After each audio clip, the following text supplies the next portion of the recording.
अभी हम लोग कर रहे हैं आदिवासी में जो कुर्मी बंधु हैं वो शामिल होने के लिए कई तरह का प्रपंच रच रहे हैं। कानून से जब गए हैं तब तक हर जगह वो फेल होते चल गए हैं। जी नहीं हुई और वो ज़्यादा ही आक्रामक और हमलावर थे, जिसके कारण अंग्रेजों में खलबली थी। नहीं भाई, फंडामेंटल राइट्स, फिर कॉन्स्टिट्यूशनल राइट्स, इवन उनके विलुप्ति का माने डाइल्यूट होने का काम हो जाएगा। एंथ्रोपोलॉजिस्ट से रिजले सर हो गए, डाल्टन सर हो गए, उनकी किताबों को पढ़िए, उसमें तो खुद जिक्र दिया हुआ आपको कृषक के रूप में कहा गया। कृषक का मतलब हो गया खेती करने वाले, और खेती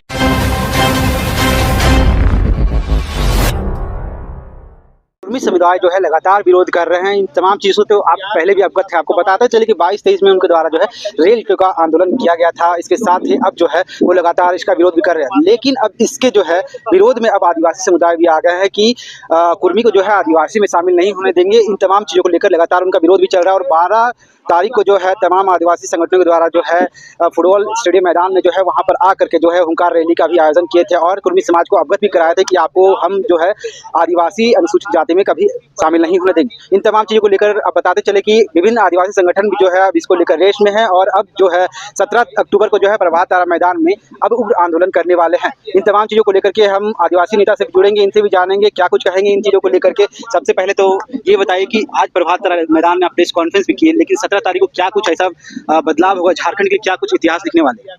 सबसे पहले सबको जोहार, और उनको भी जोहार जो आदिवासी नहीं है और आदिवासी में आना चाहते हैं, और उनको भी जोहार जो अभी पंक्ति में खड़ा है, तीसरा नंबर, चौथा नंबर में, 5वां नंबर में। तो मैं मीडिया बंधुओं के माध्यम से ये बताना चाहता हूँ कि 17 तारीख में अभी हम लोग कर रहे हैं आदिवासी में जो कुर्मी बंधु हैं वो शामिल होने के लिए कई तरह का प्रपंच रच रहे हैं। कानून से जब गए हैं तब तक हर जगह वो फेल होते चल गए हैं। जी, और जो दावा किए हैं, हर दावा इतिहास लिखने में और आदिवासी होने के लिए जो गुण होना चाहिए, हर जगह वो फेल होते जा रहे हैं।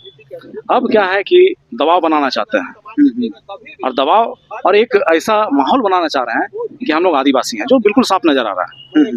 उसके विरोध में प्रभात तारा मैदान में लाखों लाख की संख्या में लोग पहुंचेंगे, और यह स्वतः स्फूर्त होगा। स्वतः स्फूर्त का मतलब खुद आदमी जो बॉटम लेवल के लोग हैं वो आना चाह रहे हैं कि मामला ये बर्दाश्त से बाहर है, ये होने जा रहा है। आखिर ये क्या कुछ वजह है? देखिए आंदोलन तो करते हैं, एक ही दिन का आंदोलन करते हैं। आप देखेंगे 2022 में हो गया या फिर 24 या फिर 23 में भी एक ही दिन के लिए रेल को आंदोलन करेंगे, उसके बाद शांत हो जाते हैं, फिर आदिवासी समुदाय कहीं ना कहीं इसको लेकर उग्र हो जाता है। देखिए, इसको हम बिल्कुल अलग नजरिए से हम देख रहे हैं। मैंने कुछ शोध भी किया है, जांच भी किया है, कॉन्स्टिट्यूशन में भी जांच करने की कोशिश किया है, और एंथ्रोपोलॉजी में भी जांच करने की कोशिश किया है, जिसमें लिंग्विस्टिक एंथ्रोपोलॉजी हो गया, एथनिक एंथ्रोपोलॉजी में भी जांच किया।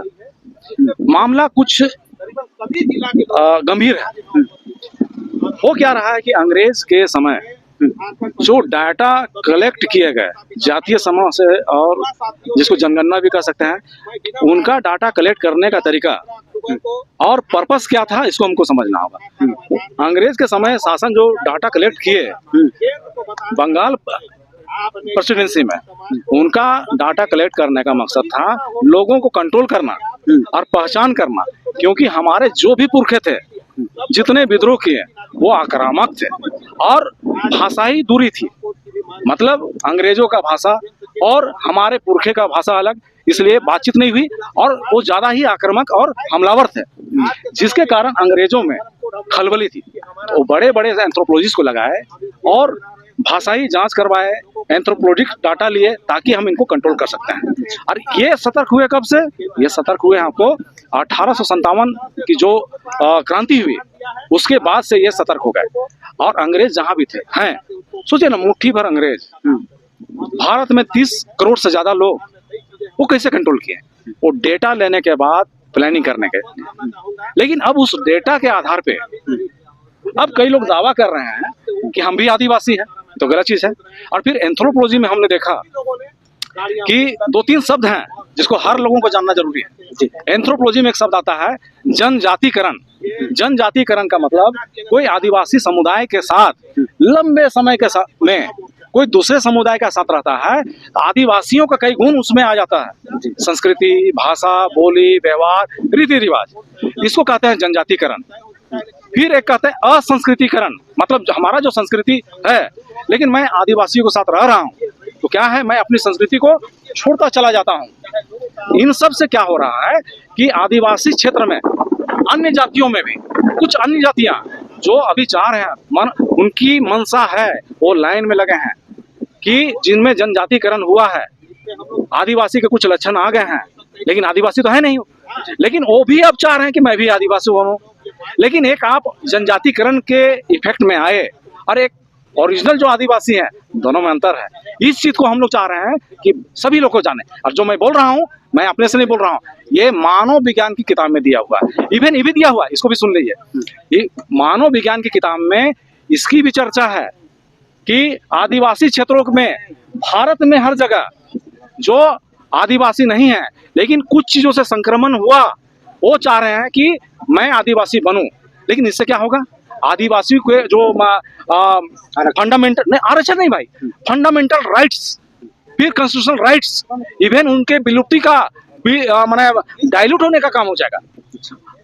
डाइल्यूट होने का काम, केवल आरक्षण का बात नहीं है।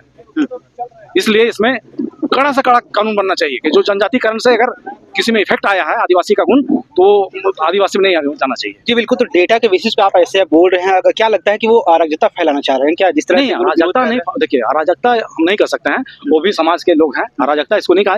लेकिन कुछ लोग हैं मुखर होकर कुछ ऐसा बोल रहे हैं, वो जमीनी चीज नहीं जान रहे हैं। तो मेरा ये कहना है कि आप कानून को जानिए, संविधान कहता है क्या है, एंथ्रोपोलॉजी को जानिए कहता क्या है, कास्ट सेंसस का हिस्ट्री जानिए, कास्ट सेंसस का जो इन लोग जिक्र करते हैं। फिर बड़े बड़े जो शोधार्थी थे उस समय में, शोध करने वाले लोग थे, एंथ्रोपोलॉजिस्ट थे, रिजले सर हो गए, डाल्टन सर हो गए, उनकी किताबों को पढ़िए, उसमें तो खुद जिक्र दिया हुआ आपको कृषक के रूप में कहा गया। कृषक का मतलब हो गया खेती करने वाले, और खेती करने वाले लोग कभी आदिवासी नहीं हो सकते हैं। आदिवासी का मतलब हंटर एंड गैदरर होता है। उनको समझने की जरूरत है, जिस तरह से आप डेटा बेसिस बिल्कुल बिल्कुल समझने की जरूरत है। और हम चाहते हैं कि एक बैठक होना चाहिए और उनके भी बुद्धिजीवी लोग और हमारे लोग, हमारे में भी कई लोग हैं, एक साथ बैठक होना चाहिए, सौहार्दपूर्ण वातावरण। क्योंकि इससे कहीं ना कहीं राज्य की अशांति बिल्कुल बिल्कुल, और सरकार को भी चाहिए। मैं तो कहता हूँ आदिवासी समाज के बुद्धिजीवी वर्ग और जो हमारे सदन में बात उठाएं, इसका कड़ा से कड़ा एक कानून बनना चाहिए। नहीं तो इसके आधार पे क्या है कि वो आदिवासी में घुसेंगे और अराजकता। मणिपुर को देखिए, मणिपुर जैसा स्थिति बनने में अभी गर्म है। अभी झारखंड का माहौल कैसा है, बिल्कुल गर्म है, जरा से चिंगारी चाहिए इसमें, यही हम कहना चाहते हैं। बिल्कुल सही किया। क्या नाम है आपका? मेरा नाम श्याम सुंदर करमाली। श्याम सुंदर करमाली जी बिल्कुल, इस वक्त हमारे साथ श्याम सुंदर करमाली थे। जिस तरह से इन्होंने कहा कि कुर्मी समाज को जो है डेटा के बेसिस पे शायद सब चीज़ों को जो है अवलोकन करने की जरूरत है, शायद सब चीज़ों को जो है पढ़ने की जरूरत है, तभी जाकर के वो समझ पाएंगे कि वो आदिवासी में क्यों नहीं शामिल हो पाएंगे। ऐसे ही तमाम खबरों के लिए बने रहे न्यूज़ रांची मिल के साथ। मैं चंदन, धन्यवाद।